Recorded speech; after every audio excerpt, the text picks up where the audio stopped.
കാരണം ഒരു 99% പേരെങ്കിലും ലൈഫിൽ ഒരിക്കലെങ്കിലും എക്സ്പീരിയൻസ് ചെയ്തൊരു കാര്യമാവും ഈ ഒറ്റപ്പെടൽ അല്ലെങ്കിൽ ഒറ്റക്കാവ് എന്ന് പറയുന്നത്.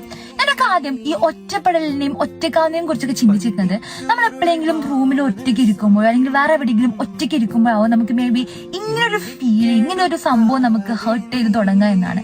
പക്ഷെ ഈ മെച്യൂരിറ്റി റിയലൈസേഷൻ എന്നൊക്കെ പറയുന്നത് പോലെ നമുക്ക് വേണ്ടപ്പെട്ട ഒരുപാട് പേര് നമുക്ക് ചുറ്റുമുണ്ടെങ്കിലും സ്റ്റിൽ നമുക്ക് ഒറ്റപ്പെടുന്ന പോലെ ഒറ്റക്കാവുന്ന ഒരു ഫീൽ തോന്നുന്നുണ്ടെങ്കിൽ, പലപ്പോഴും നമ്മളെ വേണ്ടപ്പെട്ടവർ നമ്മളെ ഒപ്പീനിയൻസിനോ നമുക്കൊരു വാല്യൂ തരാത്ത പോലെ തോന്നുന്നുണ്ടെങ്കിൽ മേ ബി അവിടെ നിന്നാവും പലരും ഇങ്ങനൊരു സിറ്റുവേഷനിലൂടെ കടന്നു പോയിട്ടുണ്ടാവാം.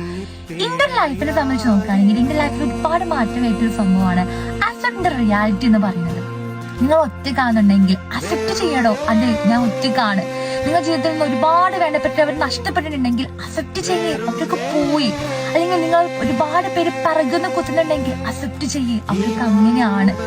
അതായത് പല സമയങ്ങളിലും ഈ ഒറ്റപ്പെടൽ എന്ന് പറയുന്നതും ഒരു തരം സമാധാനമാണ്. അപ്പൊ പറഞ്ഞു വരുന്നത് എല്ലാ റിയാലിറ്റിയും അക്സെപ്റ്റ് ചെയ്ത് മൂവ് ഓൺ ചെയ്യുക. നമുക്ക് ഇനിയും ലൈഫിൽ ഒരുപാട് കാര്യങ്ങൾ ചെയ്യാനുണ്ടെന്ന് ഓർക്കുക.